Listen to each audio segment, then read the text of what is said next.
and Managing Director Peter Woods is talking to UKIP leader Gerard Batten about how his business will be affected by Brexit, a business that's very unique in this country to do with the export of Elvers.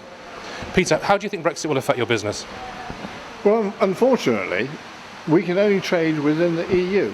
But the real positive thing is that once we're out of the EU, we will become a third-party country, and we should really have the benefits of trading all over the globe, like we used to do 20 years ago. So you'll be able to use markets in other countries where eels are eaten, like the Far East and so on. I mean, you're selling Elvers to be farmed, grown into adult eels to be consumed, and the markets are in Northern Europe. Countries in Northern Europe like Belarus, White Russia, which are not actually in the European Union, you can't currently trade with, and obviously countries such as China, Hong Kong, Taiwan, Korea and so on in the Far East. What you're saying is you'll be able to deal with those much more populated countries if we leave the EU. Yeah, I mean, it would be marvellous to be able to trade with Belarus. It's a country which is really suited to our recovery plan with the translocation of the glass eels from an area of plenty to an area where there is no eels and really virgin habitat there. And then on the consumption side, we will be able to sell to Asia for farming, and that's a really valuable market that we've lost. And you're repopulating these countries. The River Severn fishery affects 3 constituencies, doesn't it? Gloucester, the Forest of Dean and Tewkesbury. And it's a very rich area for elvers and eels, and you're repopulating countries such as Belarus, for example.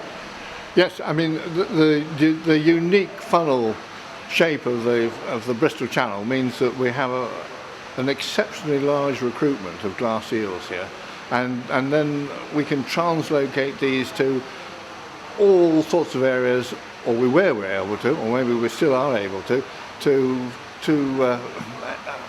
new places for these eels to live in Europe, which could be in Holland or Sweden. I mean, we have over the years shipped 30 million of these little eels to Sweden for their recovery plan. But at the moment you're only allowed to trade within the EU because of EU legislation, effectively.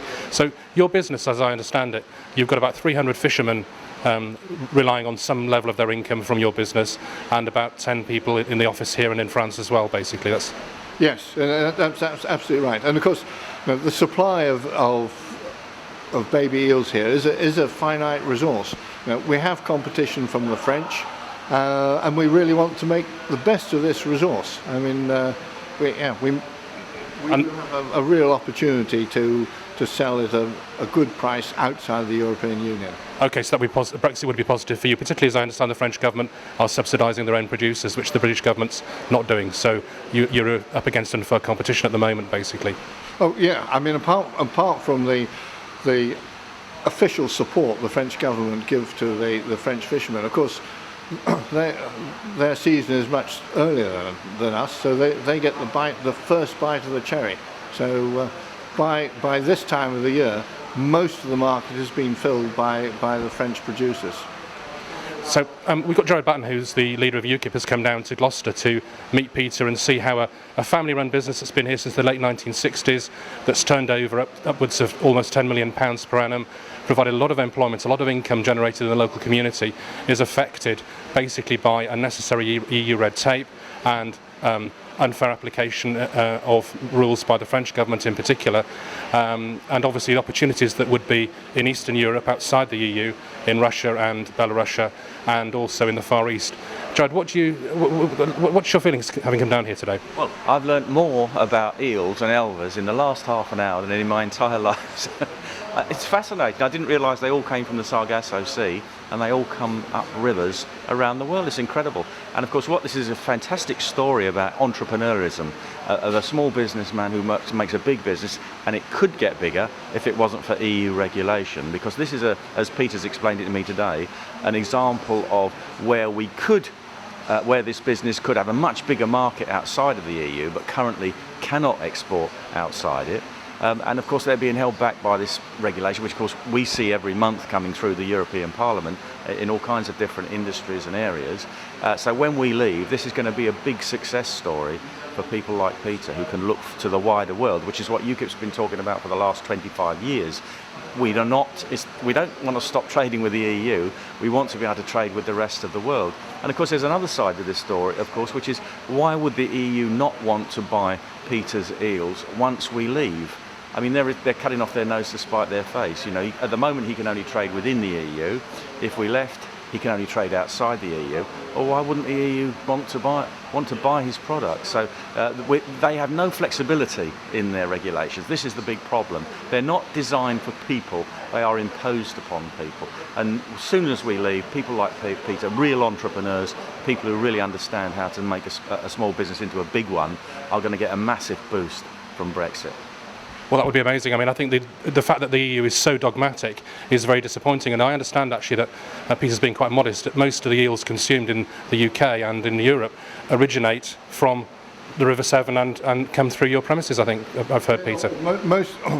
Most of the production from the UK, or perhaps nearly all the production from the UK, comes through our business. So this is really a British success story, basically, and a local success story, and continuing a cultural tradition on the River Severn and in Gloucestershire that has been around here for hundreds of years, isn't it? I mean, this fishing goes back since time immemorial.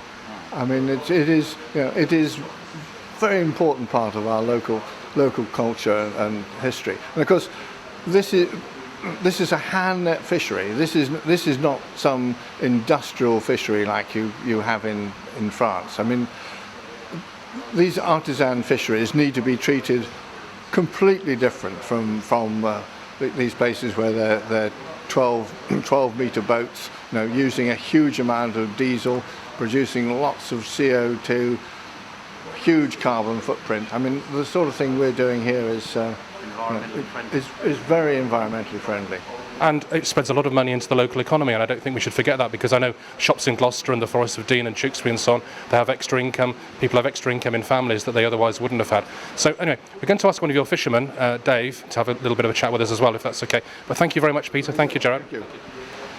Okay, so we're going to speak to Dave, who's one of the Elver fishermen. Dave's family for several generations were Elver fishermen on the River Severn. He's from Gloucester. His sons, in turn, and no doubt in due course your grandchildren, your grandsons will be Elver fishermen. So very much part of your family, and you've grown up with Elver fishery. Maybe you just give us a little bit of the background, the cultural side of it. What, you know, the bits you were saying earlier about selling it Elvers locally and all that kind of thing. Yeah. Years ago when Dad and I used to do it. There wasn't a side where they was buying them live, they was buying them dead, so there was a food source then.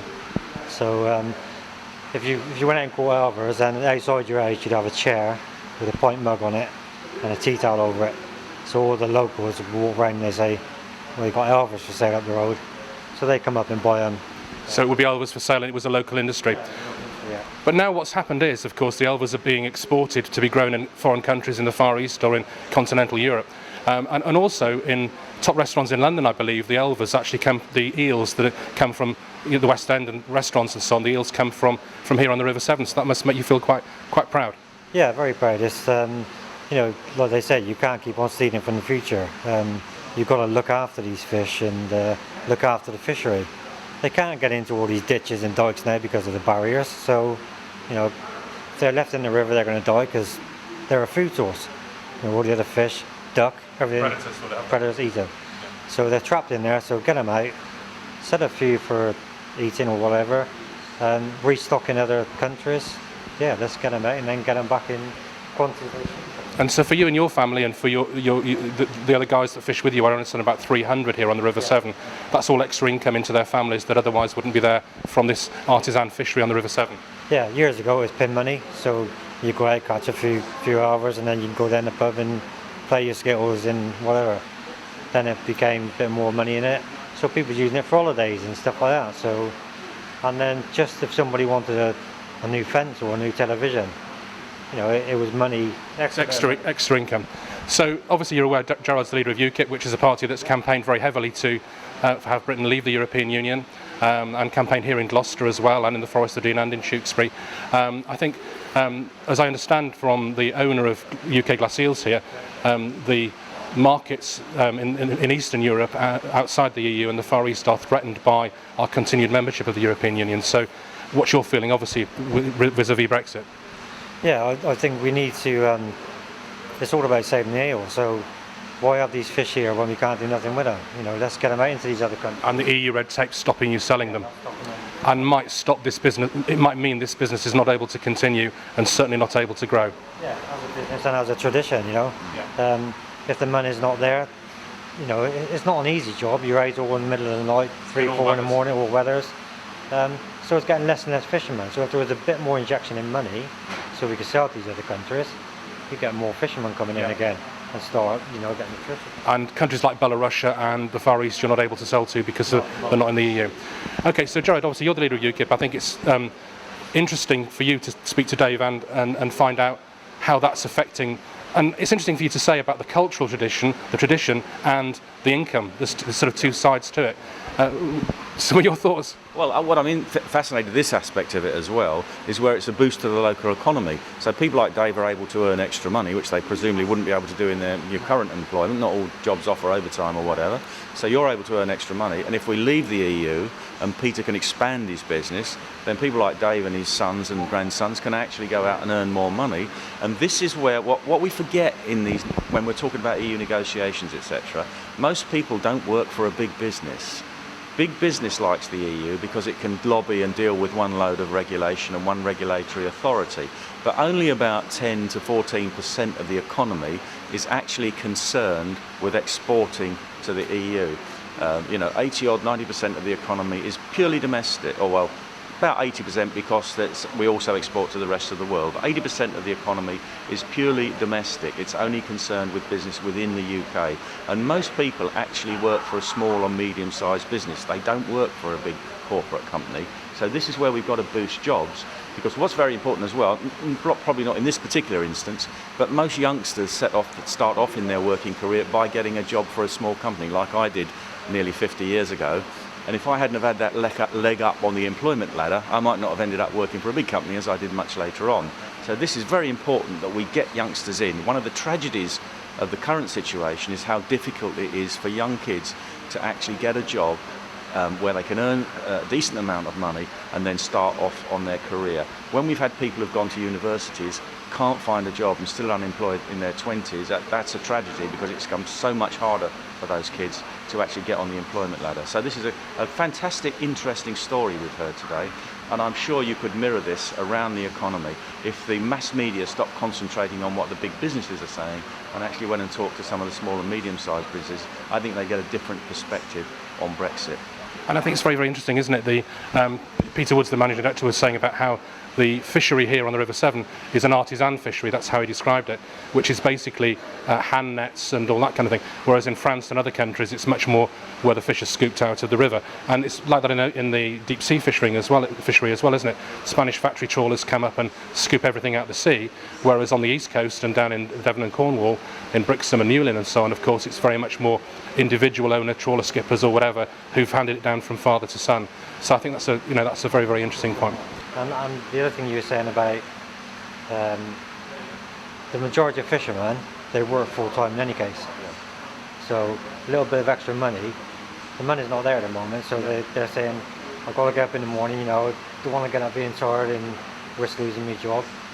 But if there's a little bit more money, other people will come in and it'll just boost the old lot again and get it going again. I think that's key, and when you see how many millions of pounds are generated from these tiny little elvers, and as you say, it's a food resource, isn't it? Yeah. Years ago people would fish them because they couldn't afford to buy their own food, so let's continue that British tradition and let's protect it. Thank you very much, Dave. Thank you, Gerard. Thank you very much indeed. Thank you. You didn't frankly have the balls to put country before party.